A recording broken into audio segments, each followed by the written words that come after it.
The online business landscape as we know it is about to change forever. For course creators, for coaches, and for anyone building a business around their expertise and their personal brand. The good news, there are actually incredible new opportunities to build wealth that simply didn't exist before. I've built a 7-figure brand selling my expertise, and I've helped thousands of people transform their knowledge into a profitable, scalable online business. And I'm starting to see the shifts and patterns that most business owners completely miss. Patterns that mean massive opportunities, but only for those who actually see them coming. So in this video, I'm going to walk you through 7 biggest online business shifts that I see happening in the next few years. And I'll break down both the strategy and the tactics that you can use to take advantage of this right now. The first shift I see happening is the death of the guru model. If you've been in this space for a while, you know what I'm talking about. So a very long time, we've seen massive influencers gain majority of the share because they're just showing up the most, and they're showing up in ways that is really polished, really impressive, and honestly ways that regular people like you and me just can't compare to. But what I'm noticing is that there's a lot of shifts happening around what audiences are looking for and what they're rejecting. And lately, we're noticing that people are actually not as interested in that ultra polished, super untouchable expert vibe where everything is just looking perfect, everything is super professional, because people can't relate in the same way. So people are starting to notice that, you know what, these are those people, but that's kind of more old school at this point. Audiences are looking for more relatable teachers, people who share their struggles or have at some point shared their struggles. They've been in the same situations, they've been in these same shoes, and they're sharing what exactly is going on and how they can help this person. The truth is, people are wanting that authentic learning experience. They're wanting somebody to share with them what's going on, even if they're just one step ahead. This is a massive opportunity for anyone who is just entering this personal brand journey.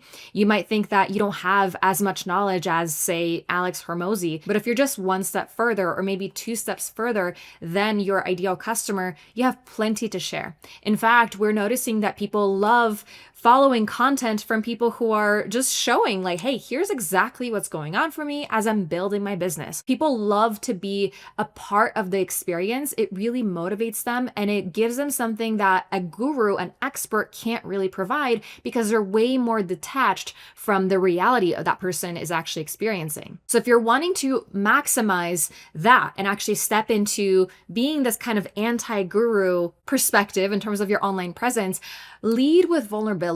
Be authentic with what you're actually talking about, what you're sharing. Document your journey. That's probably the biggest one. The more you start documenting your journey, even if things don't go well, people are going to resonate with you. People are going to feel like they want to cheer you on. They're going to be inspired and motivated by you and your progress. So this is one of the best ways that you can share your progress, but also encourage people to be there with you along the journey. This is actually how everything in the influencer world started, as bloggers. I, fun fact, used to be a blogger. I was a wellness blogger back in 2012. And that's exactly what was happening at that point. People were just sharing their experience. Here's what I've learned. Here's what I've discovered. Here's what I'm dealing with now. And it made it so easy to enter the market. And then influencers came, and the aspirational guru model came more forward, and the blogger vibe kind of disappeared. But now I'm noticing it's coming back forward. So this is your opportunity to step into that if it makes sense for you where you are in your business and your journey. The second thing I'm noticing is community first business models. Now, building community isn't necessarily a new thing. Building communities in general, Facebook groups have been all around for a very long time, but what I'm really noticing is a lot of successful creators, whether it's on YouTube or Instagram, are starting to combine not just an audience, but an actual community forward platform where they can engage with people who are actually wanting to be there. So there's a massive difference between somebody just following you and they're just a follower, potentially part of your audience, and someone that's a part of a community. So a community aspect is more, we're here for something bigger. You are the leader of this community. We're here because we want to be a part of what you're sharing, but it's more than just consuming content. It's being a part of the experience. So seeing your community as experience making, where you're focusing on engagement, you're focusing on giving back to this community and then creating products based on what members are actually wanting, what they're needing. A lot of times your community members get to be a part of the creation process of your future products, which makes it just super easy for you to then sell them. If you're wanting to go in this direction, you're wanting to turn your passive following into an actual community, there's many ways in which you could do this. And it's usually going to require you getting off that main social media platform you're in. So yes, Instagram has the ability to create a subscription where people can pay you to get exclusive content. Yes, you can have broadcast channels and things like that. But I don't really think that Instagram or TikTok are community-based platforms. They're more focused on passive watching. So you want to move people elsewhere where people actually have a voice. People don't really have a voice on your Instagram page, even if they're engaging and leaving a lot of comments, but they will have a voice when they're a part of an actual community. So start looking at first, how can you create a free community? There's many different platforms for doing this. You can use Facebook groups. It's a free option. Now, if your audience doesn't like Facebook, there's many other options like Circle, and you can even have a Telegram, you can have a Discord. It kind of depends on your vibe.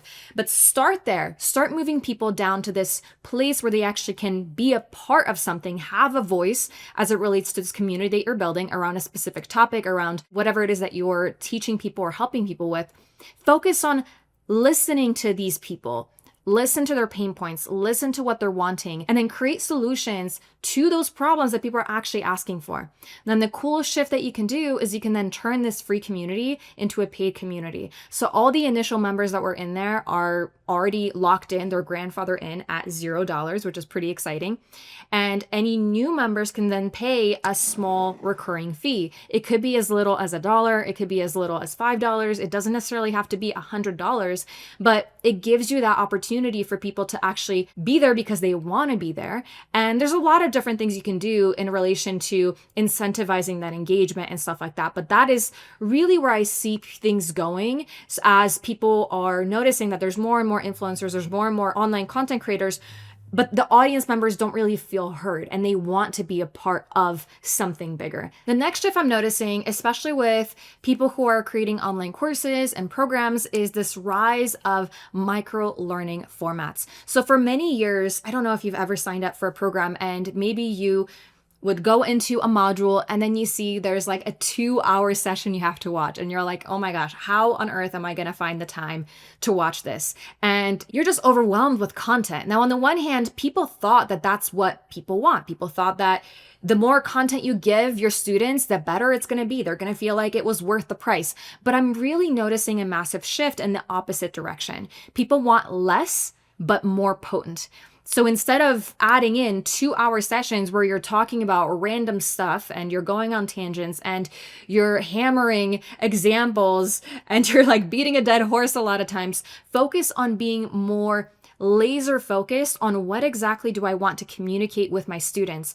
This is where I really notice people are preferring bite-sized, actionable content. People don't really want to sit there just learning. They want to take action. And the more you create content from a perspective of what action am I taking people through? What do I want them to do so that they can get a result? The more it's result-oriented, the more it's action-oriented, people are going to see results and people are actually going to consume the content, which ultimately is the most important thing. Most people who are buying online courses or programs are busy. They're busy parents, they're busy professionals. They want quick wins. So as soon as they join a program and they log in and they see a massive module they have to watch, immediately they feel buyer's remorse. They feel like, oh, all this excitement they felt just evaporates because now they have to figure out when on earth am I actually going to find the time to do this? So instead, if you provide them with fast action exercises or even AI tools that you can implement to help people do the work, it's going to feel way more exciting. They're going to feel more of a sense of momentum instead of feeling like an overwhelming information dump. So if you're a course creator or you sell digital products or group programs, take this and ask yourself, how can I take my expertise? How can I take what I want to teach people and break it into, say, daily habits that I can teach people to start implementing, or maybe weekly challenges or monthly sprints where there's a clear focus, clear action plan. So it's less about learning and more about implementation. Now, speaking of online courses, my next shift is really about the fact that live interaction is going to have more of a premium. For a very long time, we were focusing on selling pre-recorded courses, digital products that are just self-study. And I don't necessarily think that's going away per se, especially smaller digital products. But I am noticing that pre-recorded online courses, especially based on what we talked about just before, they're becoming more commoditized, while live coaching, live workshops, or any kind of interactive experience is starting to command higher prices. Information is very easy to access nowadays. You can go in ChatGPT, you can go on YouTube, you can get any kind of information, but people don't really have the customization. The truth is that you can't replicate personalization with just static content. And the other thing is that things change all the time. People have new questions, people have new situations that come up for them, whether you're selling weight loss and maybe there's a new trend like Ozempic is coming on, right? So people are talking about that. If your online course just talks about weight loss and doesn't reference this massive thing that people are now interested in, well, your course is now outdated. But when you have live interaction, you can navigate that and you can communicate that and respond to that in real time. That's what people are paying for. People are paying for getting access to in the moment, real time, up to date information and content and what's relevant for me, so I don't have to sift through the overwhelming amount of information that's available out there for me for free. That's ultimately what it is. And this is why I focus on having my clients create group coaching programs and various scalable programs that incorporate different levels of interaction and live support. That's really important. Now, before we continue, if you are enjoying this content so far, go ahead and hit the subscribe button. We always appreciate that. And know that you might have heard me talk about a lot of different models like courses, like digital products, all that stuff. And you might be like, well, that's great, but I'm not very techie. I'm not quite sure how to implement this in my business. And this is why Thrivecart is so incredible. You get to basically take templates, plug them in, pay just once, and you get to build out checkout pages, sales pages, funnels, and actual access to your digital products all in one place and just paying once. So highly recommend you check it out. There's a link down underneath in the description. So check it out and see for yourself how massively helpful having the right tool can be for any online business owner. All right, next is something that's very interesting, and I've noticed quite a few people going in this direction, and that is the creator to SaaS pipeline. SaaS meaning software as service. So this is where I'm noticing, this is very interesting. I'm noticing a lot of course creators are starting to build software tools around their methodologies to create recurring revenue. I've seen many different people do it, and there's different ways in doing that. You can white label certain platforms. People are creating micro tools for various different situations or various different problems that their ideal clients might have. And they're also hiring development teams and going all in with building out like massive softwares. Now, if you're a regular person like myself, you probably don't have the budget to create a gigantic SaaS with all the moving components and all the complexity. So what a lot of course creators are doing are creating these micro SaaS tools. So these are micro tools that they actually build using AI. So they go into, say, Gemini, or they go into ChatGPT, and they're literally having a back and forth conversation on, here's my idea, here's what I want to create. That's a very simple SaaS micro tool. How do I do it? And then ChatGPT will literally walk you through how to do it. You don't even need to hire a developer. You don't need to know HTML or JavaScript or any of those other things that I don't even know. I've done very, very simple like calculators and tools that you can just use either for your clients or sell separately. And micro tools are great because they're very specific. So yes, you might have less people that are paying you for access, but because it's less complex, you actually don't need a gigantic team to manage it. You might need to have like a contracted developer in case something breaks so they can just go in there, but you probably don't even need to pay them like a salary or anything like that. It's just more, when I need help, can you help me? And that's what I know a lot of people are doing as well. So that's something for you to consider if you're wanting to really expand and give additional options for you in terms of recurring revenue. Next is niching. So niching has always been a hot topic. There's the camp of people who are saying, don't niche down, just be yourself, talk about whatever. And I think that's fine, I guess, if it's 2018 or maybe even 2020, I guess you can talk about whatever. But during the pandemic, we've seen a massive amount of people joining the online influencer space. There's so many new content creators. And to be totally honest, social media is quite saturated with all kinds of people being experts. So what I am noticing, and this is what I actually tell my clients anytime that they want to create a group program, or they want to create an online course, or they want to get seen online, instead of trying to just be yourself and talk about whatever, I do see a lot of value in niching down. I truly believe that broad coaching or broad just influencer or lifestyle is being replaced by micro authorities, which is something that I teach as well. Essentially, this is a hyper specific niche where you are just an expert, a specialist, and there's less convincing necessary because there's just less competition. So if you're positioning yourself as, say, a weight loss coach, and that's it, versus a weight loss coach who helps women in menopause release 15 pounds without dieting and without having to do cardio and, whatever else, the more specific you can be, the better. Then if I find you and I fit that description, I'm going to go and work with you, even if you're more expensive. It's amazing because you get to charge like 5 to 10 times more than just a generalist, and you face less competition, which is obviously ideal, especially nowadays when everyone is online and everyone's competing for the same audience. Now, I want to mention, because at this point, if you're watching, you might be thinking, but I want to help everybody. I want to be able to not exclude people. And I understand where that hesitation is coming from. Obviously, you're here because you want to help people, and I get it. And if somebody comes to you and they want to work with you, even if they're not exactly fitting in your perfect ideal niche, then yeah, you can work with them. But this is when we're talking about marketing, when we're talking about you showing up, you being visible. What are you known for? The more you specialize, the easier it will be for people to refer you to others. And again, if somebody comes to you and they're like, I know you focus on Etsy shop optimization, but can you help me with this? You can, of course, say yes. It's not like you have to be like, no. So you can still decide on whether to say yes or no to various potential clients. So if you want to step into that, start to ask yourself, what is the intersection of my expertise and a specific industry or a demographic with money to spend? And the more you can identify that hyper niche, the easier it will be for you to be that micro authority that commands higher prices. And then lastly, it's behind the scenes transparency.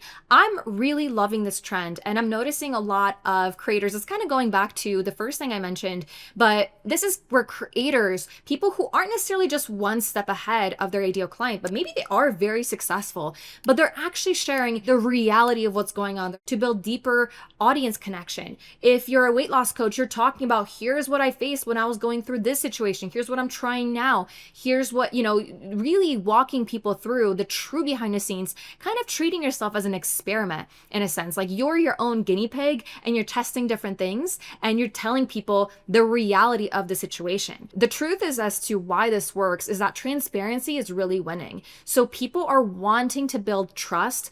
Trust is really essential nowadays because, again, this online space is quite saturated. And the best way to break out of people kind of feeling like maybe they don't trust you very much, aside from everything else we talked about, is also by just being totally honest, being transparent, sharing the behind the scenes, sharing not only the behind the scenes success stories, but also the failures. And that is going to create die-hard fans who will buy anything you sell because of that deep connection that they feel with you. So if you're wanting to do this, an amazing way to do that is to document your entrepreneurial journey. You can literally talk about, even if you're a dating coach or a weight loss coach, you can still talk about the fact of, what are you doing to build your business? What are you doing in terms of attempting to get clients or wanting to get seen, and share the real-time numbers, share the honest failures, share the lessons learned in real time so that people truly trust you. And a lot of times they'll hire you or buy your stuff just to support you a lot of times as well, because they'll think that your content is just very refreshing. Now, the last thing I want to mention is that while everything here is going to set you way apart from your competition, at the end of the day, if you're really trying to build an online business that you can grow, scale, and make an amazing profit from, you need a system. And luckily for you, in this video right here, I go over the literal exact system that I use to go from $0 to making over 7 figures in digital product sales and build a business that I can run from anywhere in the world. So if you're new and you want a copy and paste system to do the same, I will see you in the next one.